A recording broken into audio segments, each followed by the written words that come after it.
I'm joined by Alistair Bunkall, Middle East Correspondent for Sky News, who joins us from Jerusalem. I want to try and get the latest on events there, perhaps especially in the south of Gaza. Alistair, a move by Israel today in relation to that much talked about Rafah offensive. Can you fill us in?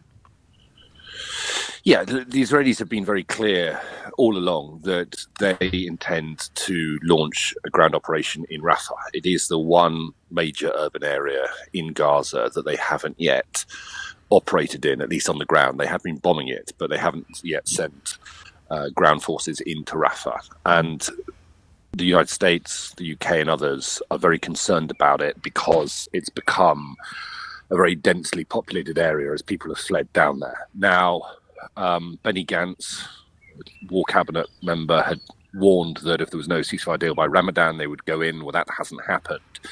But in the last 24 hours, they've said that they are going to create what they describe as humanitarian islands where they will move the Gazans in Rafah to. Now, those... Within Gaza? Within Gaza, within the centre of Gaza. Now, beyond that, we don't know any more detail. I mean, we can speculate that it would take some time. This is not something that could happen quickly. They think there's somewhere between 1.1 and 1.4 million people sheltering down in Rafah. Cars, buses for transport aren't really much of an option because fuel's running very low, so people would probably have to make their way there on foot. Trying to move that kind of number of people is going to take time. But it shows that Israel is sticking true to its word. They've always said that this is what they need to do, this is what they want to do. And despite growing pressure, particularly from the United States, not to go ahead with it, it looks as though they are putting the plans in place. You have to wonder, don't you, and I don't know whether there's any intelligence on this, but you have to wonder whether that move to provide aid further north in Gaza by sea as well as by air, and I know there are problems by land, of course, that are well documented, but whether that is somehow in tandem with what the Americans have been unable to stop the Israelis from planning. Yeah, I think so. I think these things are linked. The Israelis also last night, when they made the announcement about these humanitarian islands, said that they were going to flood Gaza with aid. So I think that they are aware of the humanitarian crisis. And they are aware that world opinion is, well, it's largely against them because of the humanitarian crisis in Gaza. And so I think that they are operating on a strategy that if they want to go into Rafah and at the very least reduce the wrath of the United States, then they also need to put in place a humanitarian plan in conjunction with that and make sure that they are not launching a major ground invasion in Rafah whilst Gaza is on the brink of famine. You know, and it's easy to look at that map of Gaza, small as it is, you know, limited in size as it is, and think that that's an easy proposition, moving 1.4 million people, or certainly a very large number of people, into the middle of Gaza. But it isn't, given the state of Gaza, is it?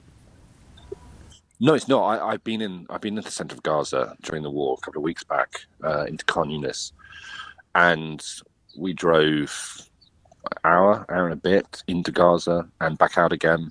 And I can hand on heart say I did not see a single building untouched. Most of them flattened or destroyed. So, I mean, if you were to look at the buildings, you would not want to step inside them for fear that they would collapse around you. So where you put in excess of 1 million people, how you house them, how you give them adequate shelter, well, I mean, that's an almighty task. Mm. And I hear almost every day, or I read somewhere or other almost every day, that talks are turning into something more positive, or plans for a ceasefire and for easier access to humanitarian aid. And, of course, the Israeli hostages, we mustn't forget, that there's some progress. But it's difficult to gauge, isn't it, until we see some real activity in relation to it? It's really hard to gauge, and you're right, and we've sort of seen this happen so much now over the last 5 and a bit months, and you'll have a little tidbit from one side, or someone will sort of leak a little bit of information about this, that, or the other, and then the other side will refute it. We're now 4 and a bit days into Ramadan, so the attempt to try and get a ceasefire before Ramadan started, well, that failed.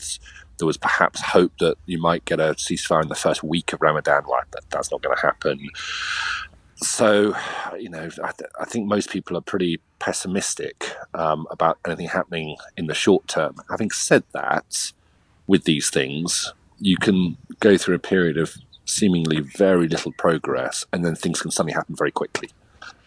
It just needs that gap between the sides to come close enough together, and then things can start to move. And I guess that is people's hope. And you're in Jerusalem. It's Ramadan. We mustn't forget the West Bank in all of this as well, and the Al-Aqsa Mosque too, a central point for Muslims. What's the feeling there what's the mood in Jerusalem, would you say, Alistair? Yeah, I mean, I'm literally looking at Al-Aqsa Mosque at the moment, East Jerusalem and the West Bank beyond, and the sun's starting to go down on what's been a lovely day weather-wise here. At least it's been quiet as well in terms of any activity around the city. The mood is very subdued, very depressed. If people aren't talking about the war, they're thinking about it, they're watching about it on the news, they're reading about it in the newspapers. It is everywhere. Having said that, people are determined to enjoy Ramadan to the best they can, even with the backdrop of the conflict going on and what is happening to their sort of kins in Gaza. Look, I mean, let me give you an anecdote. Where we live, we would have the sound of fireworks every other night at least. Palestinians celebrating birthdays, weddings, you name it. Since October the 7th, nothing. It's been so quiet. But come Ramadan, the fireworks have started again. And so there is an attempt to recognise and to honour and to try and find some celebration in the holy month. But things are very tense. Well, and Friday prayers tomorrow. Yeah, and everybody's on edge. As evidenced by, has it been established with certainty that 13-year-old boy with a firework was shot by IDF? Has that been established?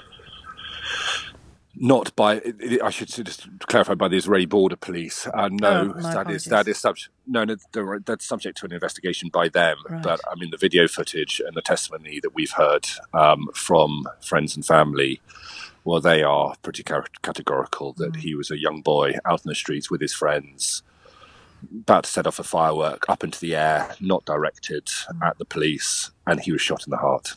And it is incidents like that, just on the edge of Jerusalem, elsewhere in the West Bank as well, that are everyday reminders of the tension and the violence at the moment.